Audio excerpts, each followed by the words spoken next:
Avez-vous déjà cru que vous étiez enceinte, même si vous savez absolument que cela est impossible? Une situation étrange, mais à la fois stupide, m'est arrivée. Cependant, visionnez cette vidéo jusqu'à la fin et vous découvrirez si c'est possible de tomber enceinte en nageant dans une piscine. Je me plains de mon poids depuis assez longtemps.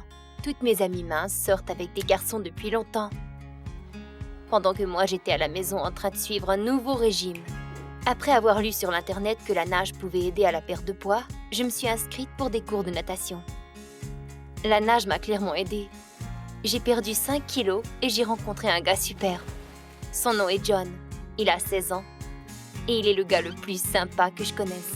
J'espère qu'il ne remarque pas trop que j'ai les yeux fixés sur lui pendant chaque séance d'exercice. Pourtant, il me semble bien qu'il n'est pas tout à fait indifférent à mon égard. Il regarde souvent vers moi et sourit tendrement. Et il vient à la piscine en même temps que moi. Je devrais lui donner un indice que nous devrions apprendre à nous connaître mieux. J'ai décidé de consulter ma sœur aînée, Holly, parce qu'elle sait comment faire affaire avec les gars. Elle est superbe et elle a tellement de fans. Par contre, maintenant, elle ne s'en fait plus des garçons. Holly prépare son mariage. L'idée me semblait risquée. Si vous étiez dans mes souliers, commenceriez-vous à molester un parfait étranger ? En ce jour très important pour moi, je me suis assurée de rester tard à la piscine. John ne s'est pas dépêché à quitter non plus, comme s'il savait que j'avais quelque chose en tête. Tout à coup, John a nagé vers moi et m'a enlacée. Mon cœur a commencé à battre si fort et mes jambes étaient comme du jello. S'il m'avait laissé aller à ce moment, je me serais sûrement noyée. John m'a embrassée. C'était mon premier baiser d'adulte. J'ai ressenti du désir, mais pour une raison inconnue, j'ai ressenti de l'hésitation. Nous nous sommes fait des câlins et nous nous sommes touchés un peu. Et quand le moment crucial est arrivé, je me suis complètement dégonflée en lui disant que j'avais un tas de tâches ménagères à faire ce soir. Et je me suis sauvée dans les vestiaires. Je n'ai pas raconté à ma sœur mon moment embarrassant, car elle ne s'intéressait pas vraiment à mon rencard. Holly était trop occupée à choisir sa robe de mariée et à parler avec ses amis au téléphone.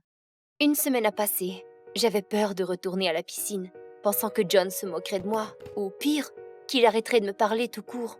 Tout ça parce que je m'étais conduite en idiote. Mes inquiétudes ne faisaient que s'empirer. Lorsque j'ai finalement amassé le courage de retourner au club de sport, John m'a parlé comme il l'avait fait auparavant. Il me souriait et m'a même invitée à aller au cinéma.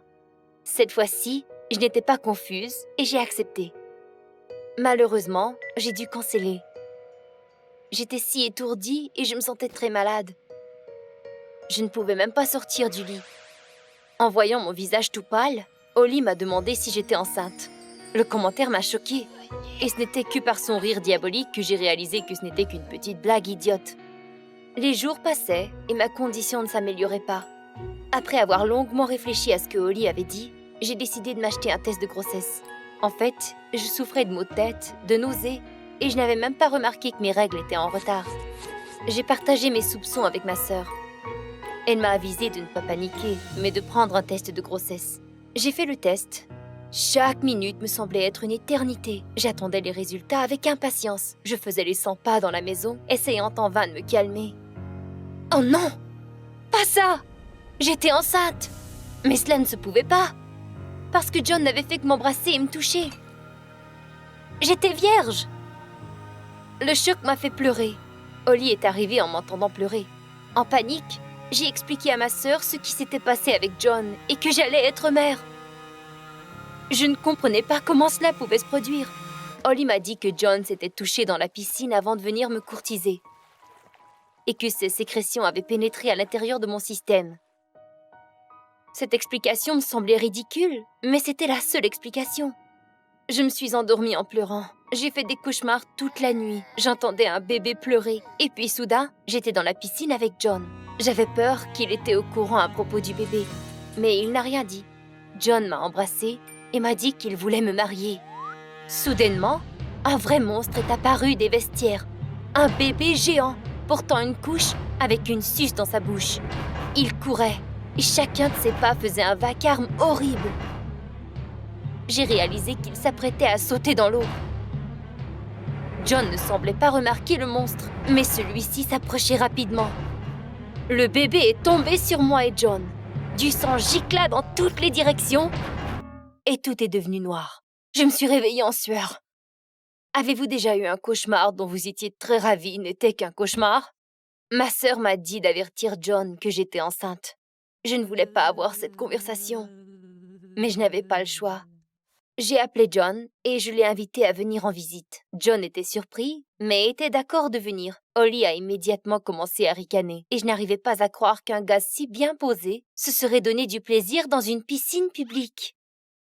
Bientôt, nous étions là, tous les trois, à boire du thé avec des sucreries. Nerveuse, je ne réussissais même pas à le goûter. Mes mains tremblaient et j'avais si chaud. Je me suis levée de la table et je me suis dirigée vers la salle de bain pour faire un autre test. J'ai décidé de ne pas retarder cette conversation et de simplement montrer à John le test de grossesse positif. En retournant à la cuisine, je grouillais dans ma chaise, attendant les résultats. Holly est sorti pour prendre un appel téléphonique et moi et John étions seuls. Il a commencé à dire qu'il s'ennuyait de moi et que nous devrions aller prendre une marche en soirée. Je ne pouvais même pas répondre tellement j'étais nerveuse. Je n'ai fait que marmonner quelque chose. Holly est revenue et je suis partie chercher le test. Et elles y étaient bien, ces 2 petites lignes. Prête à perdre connaissance, j'ai marché lentement vers la table là où j'ai placé le test de grossesse, près de la tasse de John. J'ai regardé John et il était blanc comme un drap. Il a tendu la main vers le test plusieurs fois sans le toucher. C'était clair qu'il avait des difficultés à respirer. Je savais bien qu'être père à 16 ans était ridicule, mais ce n'était pas ma faute s'il m'avait molestée dans la piscine. Je ne savais pas quoi faire de cette grossesse. J'avais si peur que John me quitterait à ce moment. Finalement, il m'a regardée, il a pris ma main et je pouvais sentir la sienne trembler.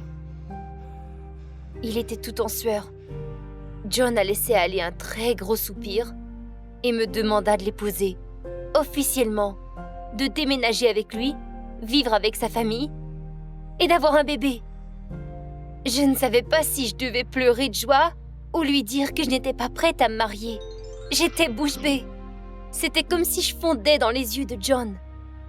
Ma sœur riait si fort qu'elle m'a violemment sortie de ma stupeur. Holly riait tellement qu'elle en est presque tombée de sa chaise. Elle se tenait le ventre, essayant de se retenir de rire comme une déchaînée. J'avais vraiment peur que ma sœur, qui était déjà bizarre, soit devenue officiellement folle. Quand elle a eu fini de rire, Holly nous a dit qu'elle nous avait fait une farce. Elle avait échangé son test de grossesse avec le mien. Finalement, c'était ma sœur qui était enceinte de son fiancé et elle ne l'avait pas encore dit à personne. Je ne pouvais pas y croire que Holly était allée si loin pour se moquer de moi ainsi. Pour me convaincre que je n'étais bel et bien pas enceinte, elle est allée chercher son propre test de grossesse qu'elle avait caché soigneusement. John aussi était sous le choc. Il quitta rapidement en me disant qu'il me téléphonerait. J'étais confuse et je ne savais plus qui ou quoi croire. Alors j'ai pris un rendez-vous avec mon gynécologue, surtout pour découvrir la raison pour laquelle je n'avais pas encore eu mes règles. Le médecin m'a dit que j'allais bien, simplement un petit débalancement hormonal. Maintenant, je savais que je n'étais bel et bien pas enceinte. La médecin a souri lorsque je lui ai dit que je croyais être tombée enceinte en nageant dans une piscine. J'étais tellement soulagée. Après tout ce temps à me rendre folle à l'idée, de toute façon, il s'avérait que j'avais paniqué pour rien. J'aurais simplement dû me rendre chez le médecin dès le début pour connaître la vérité. Le rencard avec John était super. Nous sommes allés au cinéma, à un café et prendre une marche au parc. Il m'a invitée chez lui, mais j'ai décidé que je voulais prendre mon temps. Ma péripétie récente m'a rendue un peu réticente à avoir des rapprochements avec un garçon. Mais John, en m'offrant de me marier, m'a prouvé que je peux lui faire confiance. John aime bien venir chez nous. Holly nous taquine souvent d'être des mariés. J'essaie de la faire taire, mais peut-être que les paroles de ma sœur sont prophétiques. Personnellement, j'aimerais bien me marier un jour, mais pas à 15 ans. Si vous avez aimé mon histoire, aimez cette vidéo, abonnez-vous à ma chaîne et ne vous énervez pas trop. Salut, je m'appelle Jessica et j'ai 17 ans. Dites-moi, avez-vous déjà été bannie d'un groupe d'amis? Vous êtes-vous déjà fait punir pour quelque chose que vous n'aviez même pas fait? J'espère que non, car moi, j'ai dû tout apprendre à propos de l'injustice de se faire punir pour des gestes inappropriés. Visionnez cette vidéo jusqu'à la fin pour découvrir qui s'est vengé et a presque ruiné ma vie. Je suis présentement au lycée et l'une des membres du comité scolaire responsable de maintenir certaines règles et organisations à l'école. Parfois, je suis trop sévère, ce qui explique pourquoi plusieurs ne m'aiment pas beaucoup. Alors, comme vous l'imaginez sûrement, je n'ai pas d'amis. Parfois, cela me rend triste, mais ce que je sais toujours est qu'il n'y a rien de plus important que de respecter la loi. J'ai réalisé cela après que mon père, un policier, ait commis une infraction contre la loi, ce qui a fait que ma famille n'était plus respectée dans la ville. Nous avons dû déménager, et pour clairer mon nom, j'ai décidé d'entrer dans l'académie policière. Mais ils n'acceptent que les gens avec des réputations hors pair. Et vu qu'il ne restait qu'un mois avant les examens, j'ai dévoué tout mon temps à mes études. Un jour, pendant un test, Michael, un athlète et un intimidateur, m'a approché et m'a demandé de le laisser copier mon test. Il ne s'était pas préparé car il était trop occupé avec son entraînement de basketball. Évidemment, j'ai refusé. Alors il a commencé à me supplier comme un petit chien battu. Il a dit que s'il ne passait pas le test, il n'aurait pas la permission d'aller au bal de promo. Mais si quelqu'un nous attrapait, ce serait un scandale horrible. Et je n'étais pas prête à risquer ma réputation simplement pour un stupide bal de promo. Je n'ai pas répondu à Michael, en essayant de lui faire comprendre le message que c'était son problème, pas le mien. Notre enseignante, Madame Angela, a vu que Michael essayait de tricher, alors elle l'a expulsé de la classe. Avez-vous déjà risqué votre réputation pour quelqu'un d'autre? Après avoir terminé le test, je quittais la classe quand tout à coup Michael s'est mis dans mon chemin. Il a commencé à menacer qu'il se vengerait contre moi, disant qu'à cause de moi, il risquait de ne pas pouvoir assister au bal de promo et qu'il avait attendu ce moment toute l'année. Je lui ai fait un sourire forcé et je lui ai dit de prendre un numéro, car la moitié de l'école voulait déjà se venger contre moi. En partant, j'ai entendu les menaces de Michael. Au fond de moi, je me sentais triste pour lui. Cependant, mon admission à l'académie était ma priorité. Ayant passé le test avec succès, je suis retournée chez moi, j'ai envoyé mon application à l'académie de police et je me suis finalement détendue. Pour quelques semaines, j'ai essayé d'éviter les distractions pour ne pas tout gâcher. Le jour suivant, j'ai été convoquée au bureau du directeur. En entrant dans le bureau, j'ai aperçu Michael. Monsieur Bale a dit qu'à cause des mauvaises notes qu'avait obtenues Michael sur le test, il n'aurait pas la permission d'aller au bal de promo, mais cela n'était pas la question. À cause de ces mauvaises notes, il ne se ferait pas écrire une lettre de référence pour la majeure en sport au collège l'an prochain, ce dont il avait toujours rêvé. Cependant, l'école appréciait bien ses talents sportifs et à cause de cela, il lui accorderait une nouvelle chance de passer le test. Et en tant que la meilleure étudiante de l'école, je devrais l'aider à se préparer. J'ai immédiatement été contrariée et Michael ne semblait pas heureux non plus. Et en plus, être en communication avec Michael pourrait sévèrement ruiner ma réputation et j'en avais déjà eu assez avec mon père. Mais Monsieur Bale insistait et il a dit que tout était déjà arrangé et qu'à partir de ce moment, c'est moi qui étais responsable pour son rendement scolaire. Génial! J'ai immédiatement discuté de certaines conditions avec Michael. Comme il avait besoin de passer le test, il devrait me rencontrer chez moi. Et il accepta. Une semaine s'écoula. Michael ne s'est jamais pointé. J'ai essayé sans succès de l'approcher à l'école. Il n'est pas venu à l'école ni à ses classes. En retournant à la maison un soir, j'ai vu Michael. Il était avec ses amis dans la cour de basket. Cela m'a profondément choquée. Quand il m'a remarqué, il est immédiatement devenu tout pâle. Et il avait de bonnes raisons. J'ai commencé à lui crier après, lui disant de ne pas jouer les comiques avec moi. Car s'il ne passait pas ce stupide de test, c'est moi qui me ferais punir. Car c'est moi qui étais responsable de son rendement académique. Je n'avais pas besoin de tous ces problèmes. Bien évidemment, sa fan numéro 1, Vicky, a décidé d'intervenir. Elle a commencé à se disputer avec moi, disant que je n'avais aucun droit de lui parler ainsi. Si elle était à ma place, elle réagirait de la même façon. Et j'étais sur le point de lui répondre quand Michael a décidé d'accepter pour ne pas causer de conflit.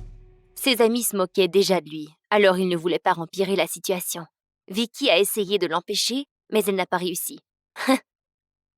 Ça ne vaut pas le coup d'essayer de gagner contre moi. Après être arrivée chez moi, je n'avais pas de temps à perdre et j'ai immédiatement débuté mes préparatifs. Mais comment pouvais-je étudier sans un bon thé et un petit casse-croûte? Après avoir offert à Michael quelques sucreries, nous avons commencé à étudier. Michael avait l'air tout confus. Il me demanda pourquoi j'étais si courtoise avec lui. Pensait-il vraiment que j'étais un monstre? Il était mon invité et il se comportait bien. Alors j'ai fait une petite blague sur le fait que nous nous considérions tous les deux comme des vilains. Et ensuite nous avons continué à étudier. Cela a continué pour quelques semaines. Pendant ce temps, moi et Michael sommes devenus amis et nous avons commencé à communiquer normalement. Même s'il ne m'écoutait pas toujours et qu'il se comportait mal parfois, avec le temps, j'ai commencé à aimer cela. Ma personnalité très organisée faisais maintenant face à quelqu'un de complètement opposé et j'ai commencé à ressentir des choses bizarres. Un jour, assis dans ma chambre, Michael m'a demandé avec qui j'allais au bal de promo. J'ai répondu « personne » car personne ne m'avait invité. Et je ne voulais pas y aller de toute façon. Et puis, il m'offra d'y aller avec lui. Et vous savez quoi? J'ai accepté immédiatement. Pour la première fois de ma vie, je m'amusais. Je n'avais fait que penser à mes études et ma réputation toute ma jeunesse, et je n'avais jamais connu qu'est-ce que c'était que de s'amuser et d'être libre. Avez-vous déjà découvert une toute nouvelle sensation? Le jour suivant, je suis restée à l'école jusqu'à tard, et en retournant à la maison, j'ai remarqué que quelqu'un peignait des graffitis sur les murs de l'école. Il pensait que parce qu'il était tard, il pourrait échapper à mon œil de lynx. Mais en m'approchant un peu, j'ai réalisé qu'il s'agissait de Michael. Je n'ai pas vu son visage, mais j'ai remarqué son pull. Que devrais-je faire maintenant? Si je l'attrapais en flagrant délit, je pouvais oublier de l'accompagner au bal de promo. Mais d'un autre côté, étais-je prête à briser mon code de conduite pour lui? Après mûre réflexion, j'ai décidé de ne pas l'exposer. Nous avions travaillé si fort et je ne voulais pas le priver de ses rêves. Alors, j'ai quitté, prétendant n'avoir rien vu. Quand tout était terminé, je planifiais avoir une conversation sérieuse avec lui. En arrivant à l'école le lendemain matin, j'ai remarqué que tout le monde me faisait des regards bizarres et riait dans mon dos. Qu'est-ce que cela voulait dire? On m'appela au bureau du directeur immédiatement. Aussitôt que je suis entrée dans le bureau de M. Bale, il commença à me gronder. Je ne comprenais pas ce qui se passait. Il m'emmena vers la fenêtre et pointa en direction du mur sur lequel on avait peint un graffiti avec ma signature. J'essayais de l'implorer que ce n'était pas moi. Et puis, je me suis souvenue avoir vu Michael la nuit dernière. Voulait-il me mettre dans le pétrin autant que cela? Mais pourquoi? Oh oui, il avait promis qu'il se vengerait contre moi. Alors pendant tout ce temps, il n'avait fait qu'essayer de s'immiscer dans ma vie? J'ai tout raconté à M. Bale. Il ne me croyait pas et m'a dit qu'il ne m'aurait jamais cru être capable de faire un coup pareil. Il m'expulsa du comité scolaire et je me suis fait suspendre pendant 1 semaine. Et c'était tout. J'ai sorti du bureau et je suis arrivée face à face avec Michael. Quand il m'a aperçue, il m'a joyeusement annoncé qu'il avait passé le test et que le directeur avait accepté de lui écrire une lettre de référence pour le collège et qu'il pouvait maintenant graduer. Il se rapprocha de moi pour m'enlacer, mais j'étais folle de rage et je l'ai repoussé immédiatement, en le félicitant pour ce bon coup de grâce. Michael a essayé de dire quelque chose, mais que pouvait-il dire maintenant? Il a bégayé, alors j'ai quitté. Je ne voulais pas entendre ces histoires, mais les choses se sont empirées. En rentrant à la maison, j'ai trouvé une lettre sur mon bureau qui m'annonçait que j'avais été rejetée de l'académie. Il s'avérait qu'ils avaient contacté mon école pour obtenir mon profil et que la gestion les avait informés du vandalisme. J'étais bouche bée. Moi qui avais passé ma vie entière à me dévouer et respecter les règles, me retrouvais dans la même situation que mon père avant moi. Une petite erreur et maintenant toute ma vie était ruinée. Et mes rêves ne resteraient que des rêves. Alors, je suis retournée à l'école. J'ai pris de la peinture et j'ai peinturé le mur en entier. Car si on allait me punir pour quelque chose, je devais bien commettre cet acte, non? Évidemment, toute l'école est sortie pour me voir commettre cet acte de vandalisme. Et tous les enseignants m'ont vu. Et m'ont dit que j'étais allée trop loin. Et ils ont appelé la police. Michael est venu me voir pour essayer de comprendre ce qui ne tournait pas rond avec moi. Il m'a dit qu'il n'avait rien fait pour me mettre dans le pétrin. Ah, il pensait que je le croirais? C'est à ce moment que je lui ai dit que je l'avais aperçu en train de peinturer le mur avec son pull, mais que je n'avais rien dit, en raison de ce que je croyais se développer entre nous deux. Michael me regarda bouche bée. Il m'a dit qu'il était rentré tôt chez lui ce soir-là et qu'il avait prêté son pull à Victoria quelques jours avant. Elle avait renversé du café et elle voulait le laver elle-même, comme excuse. Tout le monde se retourna alors vers Victoria. Elle essaya de s'échapper, mais les enseignants l'en ont empêchée. À ce moment, elle éclata en sanglots. Et elle a dit que c'était de notre faute. C'était elle qui était supposée aller au bal de promo avec Michael. Et il a choisi une fille plate comme moi. Donc elle avait essayé de me couper l'herbe sous le pied. Monsieur Bale laissa aller un soupir et annula l'appel à la police. Ils ont décidé de ne pas ouvrir un dossier. Et Victoria et moi nous sommes fait demander de tout réparer à notre propre dépens. Monsieur Bale s'est excusé auprès de moi et il m'a dit qu'il m'offrirait une période de probation et de réhabilitation en faisant allusion qu'il m'aiderait avec mon admission. Michael et moi avons fait la paix et maintenant, ce n'est qu'un souvenir plutôt drôle. Abonnez-vous à notre chaîne pour ne rien manquer. Salut, je m'appelle Pamela et j'ai 18 ans. Avez-vous déjà causé de la malchance à quelqu'un? Et pas seulement qu'ils trébuchaient dans la rue ou qu'ils arrivaient en retard quelque part, mais plutôt que leur apparence commence à changer, et pas pour le mieux. Visionnez la vidéo jusqu'à la fin pour découvrir comment tous mes amis ont souffert à cause de moi. Je suis une future architecte.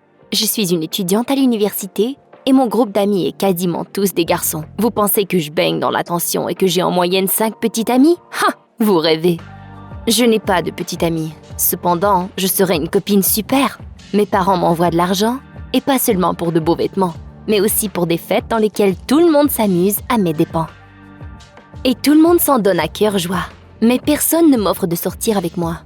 J'aurais pu être une petite amie fantastique. C'est juste que je suis plutôt masculine et mes intérêts sont plutôt comme ceux des garçons. Pourquoi est-ce que je m'en fais tant avec les garçons? Parce que cela inquiète mes parents que je n'ai pas de petite amie encore. Ils me disent constamment qu'il est temps pour moi de tomber en amour et de leur faire plaisir en ramenant un gars à la maison. C'était rendu à un point où ils appelaient chaque fin de semaine pour me demander si je fréquentais quelqu'un. Un jour, je n'en pouvais plus et je leur ai dit que oui, j'en avais un et qu'ils me laissent tranquille finalement. J'étais horripilée lorsqu'ils m'ont demandé de l'inviter pour l'Action de grâce car ils avaient hâte de le rencontrer. Ce n'était pas mon style d'abandonner. Ce qui voulait dire que j'avais exactement 3 semaines pour me trouver un compagnon. Avez-vous déjà menti à vos parents à propos d'avoir un petit ami ou une petite amie? Heureusement, j'ai rapidement trouvé la solution à mon problème. Mon ex, avec qui je passais du temps à l'école, pourrait jouer le rôle de mon petit ami, car nous nous étions laissés en bons termes. Alors, je lui ai demandé de me rencontrer au McDonald's, même s'il n'aimait pas ça. Un gars apparut dans l'embrasure de la porte. Eh bien, que dire? Pour être poli, il était, disons, corpulent. Et en le regardant de plus près, j'ai réalisé qu'il s'agissait de Radcliffe. Oh mince! Que lui était-il arrivé? Il avait dû complètement perdre son métabolisme ou être grandement influencé par les hamburgers. Il était très embarrassé, évidemment. Mais moi aussi, j'aurais honte si j'avais sa taille. Il me donna une poignée de main, mais ma main glissa tellement la sienne était mouillée. Radcliffe était clairement nerveux. Mais pourquoi? En plus de cela, il rougissait, il était timide et il essayait d'éviter mon regard. Il hésitait et ne pouvait pas enchaîner 2 mots. Je ne lui ai pas demandé pourquoi il était si mal à l'aise, mais je savais dans mon cœur que c'était parce qu'il m'aimait encore. Pauvre gars. Évidemment, maintenant, il ne pourrait plus jouer le rôle du petit ami, parce que ma mère savait bien que j'avais un penchant pour les gars en forme. Clairement, Radcliffe ne ferait pas l'affaire. Toute cette situation me causait beaucoup d'anxiété. Il s'avérait que ce pauvre garçon souffrait à cause de moi. Et nous ne pouvions pas être ensemble. Dans un cas comme celui-ci, la seule personne à contacter est un ami. J'ai alors convoqué Scott, Walter et Floyd à distraire Radcliffe pour qu'il puisse surmonter sa peine d'amour. Par contre, pendant la rencontre, les gars se comportaient aussi très bizarrement. Ils évitaient mon regard, ils transpiraient, Radcliffe aussi. En étant témoin de leur comportement étrange, j'étais même embarrassée de demander ce qui n'allait pas. Mais tout à coup, j'ai réalisé que eux aussi étaient en amour avec moi et ne pouvaient pas me l'admettre. Comment n'avais-je pas remarqué avant? Un jour, personne à l'horizon, et l'autre jour, j'ai l'embarras du choix. Alors j'ai décidé de choisir un de mes amis à présenter à mes parents. Mais comment est-ce que je n'en choisirais qu'un? Évidemment, je pourrais sortir avec chacun d'eux, ainsi je pourrais prendre la meilleure décision en conséquence. Premièrement, il y a eu Scott. Nous étions assis au parc, mais il essayait continuellement de me parler de quelque chose d'important, tandis que je l'interrompais en parlant de l'importance de trouver la bonne personne, quelqu'un qui ne me laisserait pas tomber. Scott était complètement confus et silencieux. Et puis, j'ai décidé de prendre le taureau par les cornes et de l'embrasser. Ainsi, il n'aurait pas de doute et voudrait sûrement être en relation avec moi. À ce moment, j'ai soudainement réalisé comme il était bon d'être dans ce rôle. Quelqu'un vous aime, vous passez du temps ensemble, vous parlez, tout est si romantique et vous vous apprêtez à sortir ensemble finalement. Mais ce jour-là, Scott ne m'a pas offert de devenir sa petite amie. Et puis, c'était le tour de Walter. J'ai couru pour me rendre au rencard. Je me sentais si légère mais nerveuse en même temps. Qu'arriverait-il s'il ne me demandait pas de sortir avec lui? Même s'il était si gentil, si mignon et communiquait très bien avec les filles. Avec lui, vous voulez immédiatement être sa petite minette. Mais à ma grande surprise, Walter était aussi gêné, ce qui n'était pas dans ses habitudes. Et même après le baiser, cela n'a rien changé. Il n'a fait que se sauver. Peut-être qu'un baiser sur la joue était bizarre pour les garçons? Mais le fait est que Floyd se comporta de la même façon. Et puis, ma mère commença à me téléphoner presque à chaque jour, me demandant de lui envoyer une photo de mon petit ami. Il était vraiment temps de passer à l'action.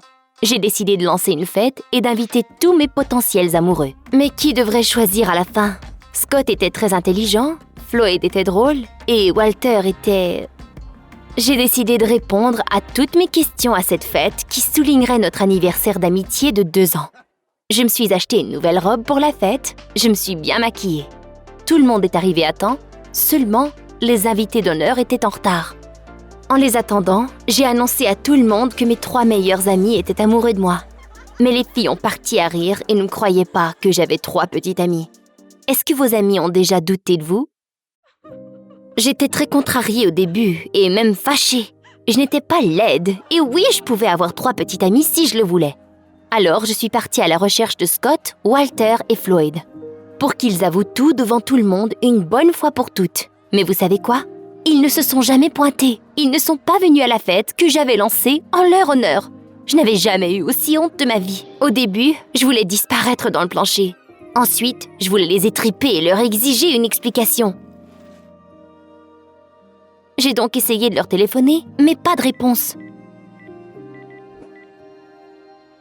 J'ai commencé à penser qu'ils étaient peut-être offensés par le fait que j'étais allée à un rencard avec chacun d'eux, et ensemble, ils ont décidé de se venger devant tout le monde.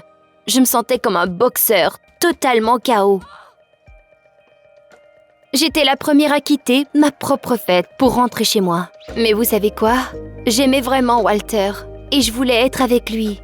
Et maintenant, mes rêves étaient détruits. J'ai tant pleuré ce soir-là. Mais tout de même, j'ai décidé de ne pas abandonner.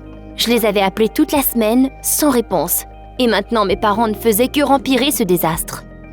Je n'ai pas fermé l'œil de la nuit. Tout ce que je voulais était de parler à l'un des garçons pour que quelqu'un me dise finalement ce qui se passait. Et puis, j'ai aperçu un gars sur le métro qui ressemblait drôlement à Walter. J'ai accouru vers lui, mais j'ai arrêté brusquement. Ce gars était grassouillet. Et Walter, lui, était mince. Oh mon Dieu, je commençais vraiment à devenir paranoïaque. Mes études m'ont permis d'oublier tous ces événements ridicules. Mais avec toute cette histoire de cœur, j'ai coulé une de mes classes et j'avais un test très important qui s'approchait. Après l'école, je suis allée à la bibliothèque de l'université près du bureau de l'admission. Et soudainement, j'ai entendu des voix familières. C'était définitivement Scott, Walter et Floyd. J'ai jeté un bref coup d'œil et ce que j'ai aperçu m'a choquée. Ils étaient tous devenus gros. Comment pourrais-je être en relation avec l'un d'eux maintenant? La prochaine chose que j'ai entendue frisait le ridicule. Les garçons m'ont accusé, moi, de les avoir rendus gros. Mais comment cela se pouvait-il? Je me suis soudainement sentie coupable. Alors, ils étaient défigurés à cause de moi? Qu'arriverait-il maintenant? Je n'étais pas en mesure de les aider. Et soudainement, les garçons se sont dirigés vers la sortie et se sont cachés derrière les plantes. Ils étaient mal à l'aise de quelque chose et ont quitté. J'ai décidé de les suivre. Scott, Walter et Floyd sont arrivés au laboratoire, là où se trouvaient une douzaine d'autres garçons gras. Un des professeurs faisait un discours disant que leur poids retournerait à la normale rapidement et qu'ils auraient leur argent plus tard. Et puis, j'ai couru vers Walter les yeux pleins d'eau. Je me suis excusée et aussi à tous mes autres amis de les avoir rendus si gros. Ce qu'ils m'ont dit après était comme un éclat de lumière. Il s'avérait que j'avais mal compris du début à la fin. Ils n'étaient pas amoureux de moi. Ils avaient simplement besoin d'argent pour louer un appartement. Et ils étaient trop honteux pour me le demander. Alors, ils avaient rougi. Ensuite, ils ont décidé de se faire de l'argent en joignant une expérience en laboratoire pendant laquelle ils devraient mettre à l'épreuve un nouveau traitement pour gérer le poids. Durant l'expérience, un des effets secondaires était la prise de poids, et c'est pour cela qu'ils étaient tous devenus gros. Et maintenant, ils avaient toujours besoin de leur argent pour louer l'appartement. Je leur ai raconté ma version de l'histoire, et nous avons tellement ri que les murs en tremblaient. Bien entendu, je leur ai prêté de l'argent pour ne pas qu'ils se retrouvent dans la rue. Et Walter m'a chuchoté qu'il acceptait d'être mon faux petit ami. Je l'ai immédiatement invité à l'Action de grâce chez mes parents en laissant aller un soupir de soulagement. Problème résolu. Dans la voiture, nous avons parlé de tous ces souvenirs si marrants. Et puis, j'ai réalisé qu'il y avait vraiment quelque chose entre nous deux. Était-il vraiment mon futur copain peut-être? Abonnez-vous à notre chaîne pour ne pas manquer nos nouvelles histoires. Salut, je suis Camille, j'ai 18 ans. Avez-vous déjà eu le pressentiment que votre enseignant était obsédé avec vous et ne vous laissait pas tranquille? Non, pas mon ancien enseignant, Dieu merci. Il était plus âgé, je le rendais hors de lui et il a démissionné. Celui qui l'a remplacé était constamment sur mon cas. Visionnez la vidéo jusqu'à la fin et découvrez ce que j'ai fait à l'enseignant qui s'est avéré être mon plus grand admirateur. Je fréquentais l'école, mais je séchais souvent les cours. Je ne faisais que penser à mon skateboard. Je préférais de beaucoup être sur mon skateboard, le vent dans mes cheveux, que d'être prise à l'école. En plus, je voulais vraiment participer à la compétition de cet été. Alors je passais tout mon temps à m'entraîner au parc, jusqu'à ce que mes parents interviennent. Ils m'ont donné un ultimatum. Ils m'ont dit que si je ne terminais pas cette année scolaire avec de meilleures notes, je pouvais dire adieu à la compétition. Et que je devais assister à mes cours. L'école me déprimait tellement. Alors, j'essayais de m'amuser le plus que je pouvais. Je faisais des farces aux enseignants et roulais sur mon skateboard dans les couloirs de l'école. L'enseignant que j'avais avant n'en pouvait plus. Et après une de mes farces, il a perdu la tête et il donna sa démission. Il m'a aussi menacé qu'il se vengerait et que je me ferais expulser de l'école. Ha! On ne me fait pas peur aussi facilement. Reste chez toi, vieux grincheux, si tu es si nerveux. Il s'est fait remplacer par un nouvel enseignant. Son nom était Ed. Il avait 22 ans et il faisait du surf. Pouvez-vous imaginer comment il était bronzé et athlétique? Toutes les filles de la classe étaient dingues de lui. Moi, je me fichais bien de lui. Mais je ferai la passe à ce Ed bientôt. Avez-vous déjà joué une farce sur votre enseignant? Dites-le nous. Je me suis assurée d'accueillir Ed très chaleureusement en m'attendant à ce qu'il quitte lui aussi dès le premier jour. Mais sa réaction à mes farces était quelque peu inattendue. J'ai scié une des pattes de sa chaise et aussitôt qu'il s'est assis, il est tombé tout droit au sol. Toute la classe hurlait de rire. L'enseignant était confus, mais il n'était pas fâché. Mais j'avais une autre farce dans ma poche, ce qui le rendrait hors de lui. Pendant qu'il ne regardait pas, j'ai ramassé sa barre de chocolat de la table. J'ai ouvert l'emballage, je l'ai trempé dans une sauce au chili et je l'ai refermé. Ça chaufferait dans la classe. Quand il a pris une bouchée, il est devenu rouge, il s'étouffa en grimaçant. L'enseignant a passé presque toute la leçon entière dans la salle de toilette. Toute la classe était crampée de rire. J'étais certaine qu'il serait hors de lui, du genre « Qui a fait ce coup? Que diable as-tu pensé ?» et tout le blabla. Mais l'enseignant est revenu dans la salle de classe pour résumer la leçon comme si de rien n'était. Dis donc, il est étrange lui, il gardait son sang-froid. Tout à coup, à la fin de la leçon, il me demanda de rester. Maintenant, j'avais de gros pépins. Pourquoi voudrait-il que je reste plus longtemps? Pour papoter? Mais vous ne devinerez jamais pourquoi il voulait que je reste derrière. Plutôt que de m'accuser de toutes les choses affreuses que je lui avais faites, il me demandait si je faisais vraiment du skateboard. Disons que oui, et puis quoi alors? Et puis, j'ai complètement perdu la tête. Il m'a demandé de lui montrer à faire du skateboard. Justement ce dont j'avais besoin. Ce n'était pas assez de devoir assister à mes cours stupides et de trouver le temps pour m'entraîner pour la compétition dans laquelle j'aurais plusieurs excellents rivaux. Les filles ont habituellement plus de difficultés que les garçons à faire du skateboard. Vous voulez savoir ce que je lui ai répondu? Je lui ai dit que je n'avais pas le temps. Et il me laissa partir. Tout de suite après, je me suis dirigée vers le parc. Et mes amis n'y étaient plus. Il y avait seulement quelques garçons bizarres. J'étais la seule fille là. Et tout le monde me scrutait du regard. J'ai manqué un de mes trucs et j'ai atterri tout droit sur mon derrière. Les garçons ont tous commencé à rire de moi. Un des garçons m'a crié de quitter et de laisser les vrais professionnels s'entraîner en paix. Quel trou du cul! Et puis, j'entendis une voix familière venant de derrière moi. De qui pensez-vous qu'il s'agissait? C'était Ed. Me suivait-il?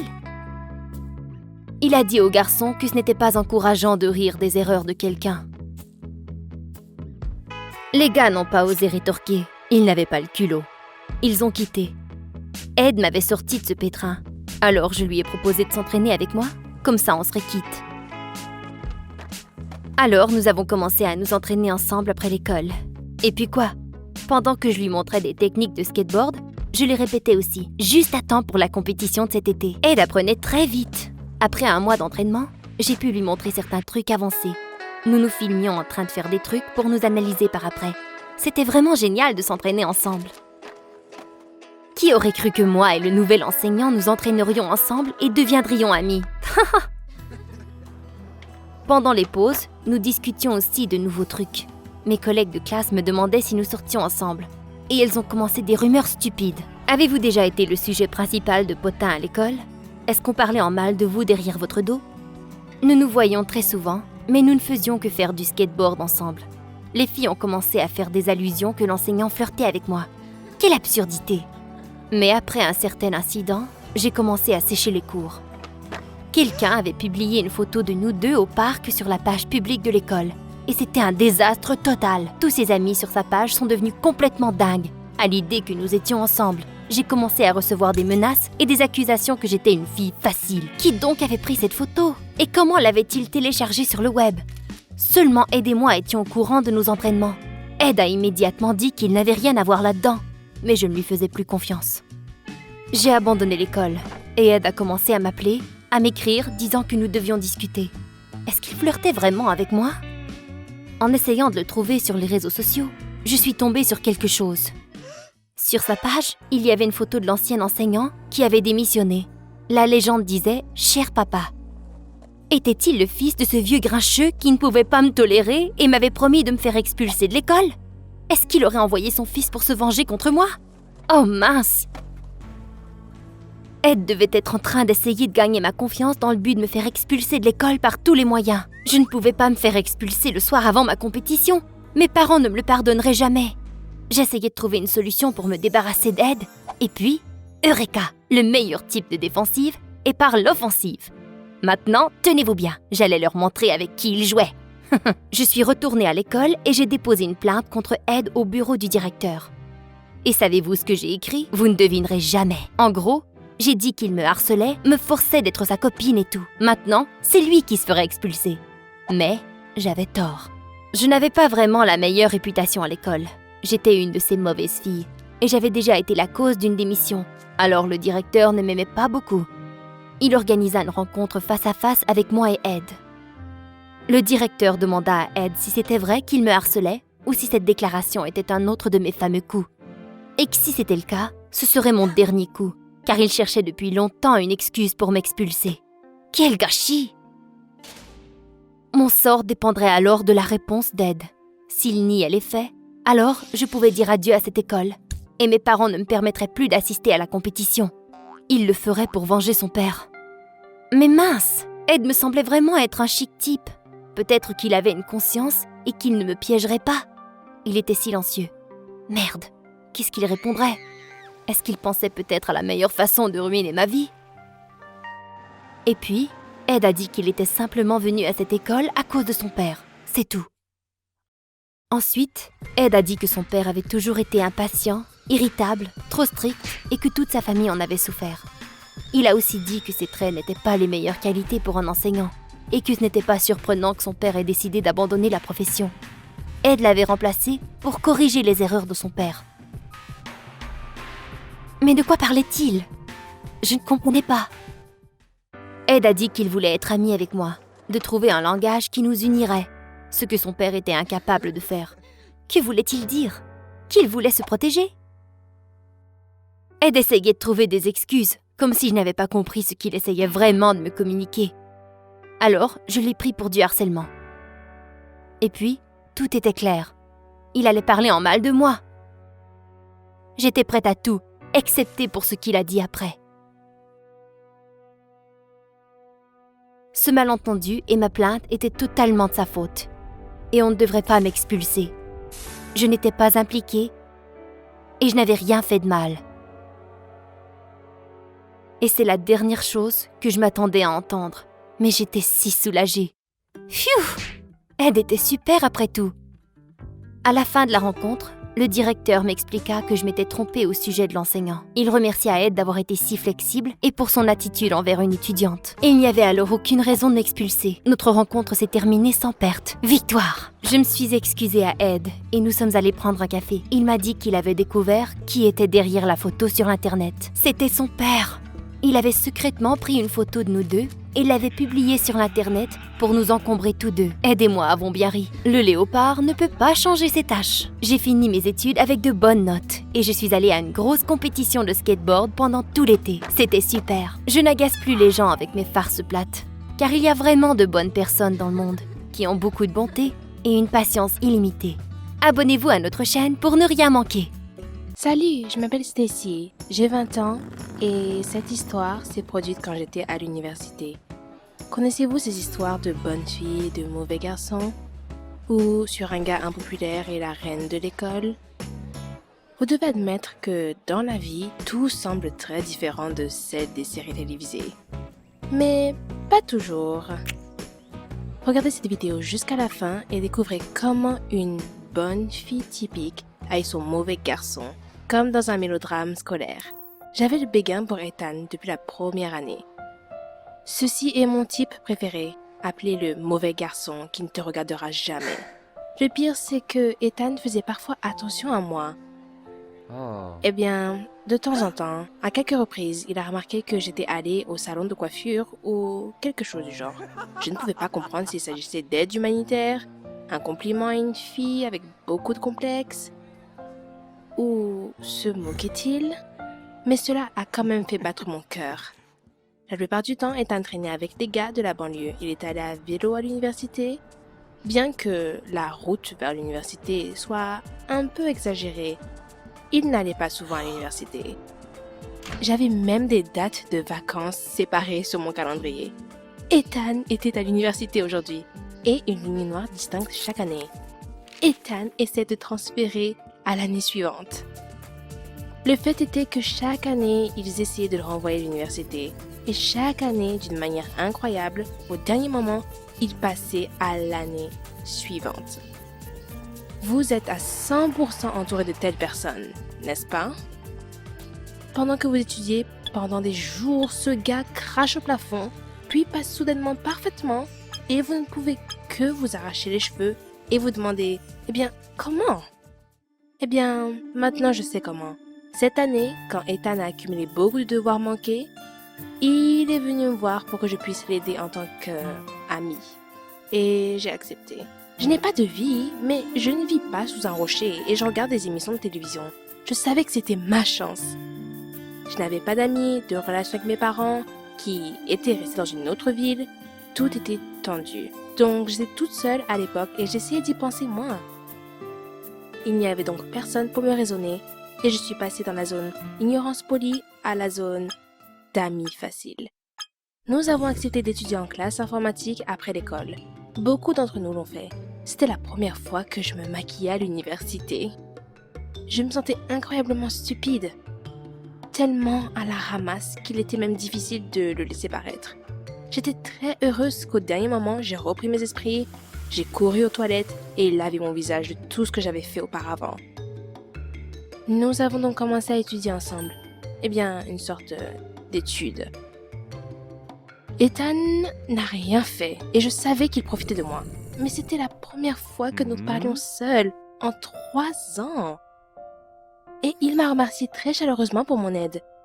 Donc, je ne pouvais pas refuser. Cela a continué 2 ou 3 fois.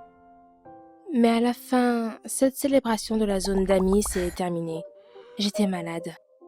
D'une main ferme et tremblante, j'ai écrit à Ethan que je n'allais pas en classe aujourd'hui.